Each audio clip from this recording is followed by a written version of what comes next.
from the 4th to the 10th verse. 2 Peter chapter 2, verse 4. For as God spared not the angels that sinned, but cast them down to hell, and delivered them into chains of darkness, and spared not the whole world, but saved Noah, the eighth person, a preacher of righteousness, bringing not upon the word of the ungodly, and turning the cities of Sodom and Gomorrah into ashes, condemned them with an overthrow, making them an example unto those that should live ungodly, and delivered just Lot, whence with the filthy conversations of the wicked. For that righteous man dwelling among them, in seeing and hearing blessed his righteous soul, from day to day with their unlawful deeds. The Lord knowing how to deliver the godly out of temptation, and to reserve their just unto the day of judgment to be upon. Verse 10. But chiefly them that walk after the flesh, in the lust of uncleanness, and despise government. Presumptuous are they, self-willed. They are not afraid to speak evil of dignity. I read again just a part of the 4th verse. For if God spared not the angel. I want you to think about that for a moment. The chief apostle was filled with the Holy Ghost and he spoke to the church. And he spoke about all the evil that was going on in the church. He said unto them, for if God spared not the angels in heaven, he was saying to them that if he spared not the angels, how much more you and me? You see, the angels are created to live forever and ever. But the Bible says when they sin and continue in sin, the Bible says God spared them not. But he destroyed them and changed them in out of darkness. I don't mean go back to their spirit. You want to serve God? Oh, start by fearing God. You want to serve God? Start by fearing God. For he spared not the angels in heaven, and he spared not the word that said only his people. Oh, he will not spare us if we continue in sin. You see the weapon that the devil has used. Oh, he tells us that gentle Jesus, meek and mild. Oh, he tells us that what we're doing it is not so bad. Oh, it is okay. It is not as bad as the pastor is making it sound. It is not as bad as the sister is making it sound. It is not so bad.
So many misunderstood when the Bible said, God will have mercy, or He will have mercy forever.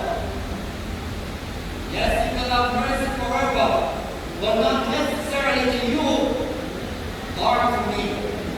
But the Bible said Esau found no place for repentance, though he sought it carefully with tears. But what did Esau do? Oh, he sold his birthright for a month of meal, and we probably look at it and say, oh, that's nothing. David said, Lord, let not sin of dominion over me. Keep me from presumptuous sin. You see, there's a thing going around that some say, I'm going to do this sin, and then I'm going to ask God for forgiveness. Oh, presumptuous. Who told you that God will have mercy upon you? Oh, you believe that it's only blasphemy against the Holy Ghost that you will not get forgiveness for? Esau did not blaspheme. But the Bible said he found no place for repentance. Though he sought it carefully. Though he sought it carefully with tears. Don't play with God. Don't think that you're going to do this and you're going to do that and oh, it's going to forgive me. Try to do what is right with all your might. We can do better. We can do what's better than that which we are doing. But we tell ourselves that they are doing it there.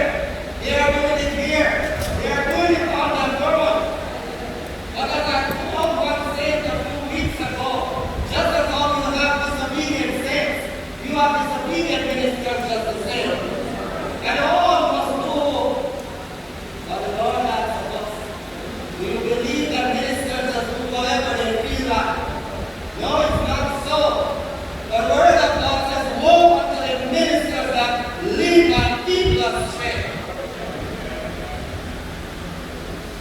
The Bible says, he that is great among you, let him be your minister, and minister let him be an example to the flock. You see, sometimes you want to hear comforting words, and yes, that is good because at one point the Lord just speaking comforting words to Jerusalem. But there's a time that the house of God must be clean. There's a time that we must think about what we are doing. For God fear not the angels in heaven. Why do you believe He will spare you if you continue in sin? The Apostle Paul said, shall we continue in sin that grace may abound? God forbid.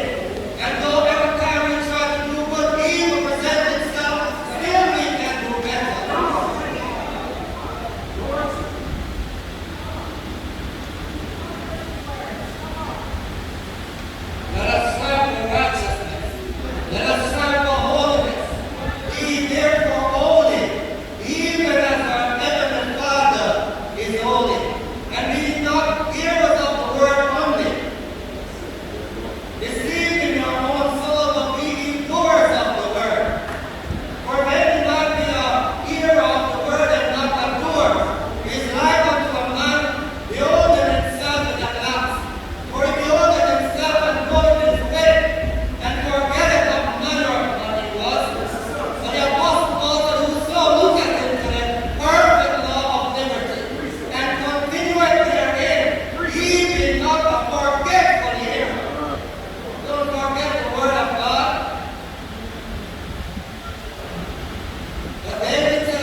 It told Ananias, you see, he went walked into him.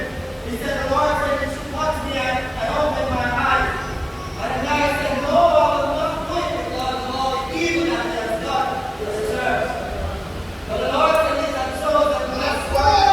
But in spite of him being a chosen vessel, God said, I shall show him how much he shall suffer for all that he has done to the people of God. Don't believe that because you are chosen and you can do whatever you feel like. But in spite of that, God, just as long as you did with God, he will surely rain on you. That's right, church. That's right. Certain who was right will fall at times. We will commit sins at times, but never let your sin look as if it is okay. Yes, you might not be getting it right, but don't try to run with you in your sin. And be ready to say to them that I am not doing what is right, or know what that is not right in the sight of God. Don't say that it is okay. And there was named a lot of nights.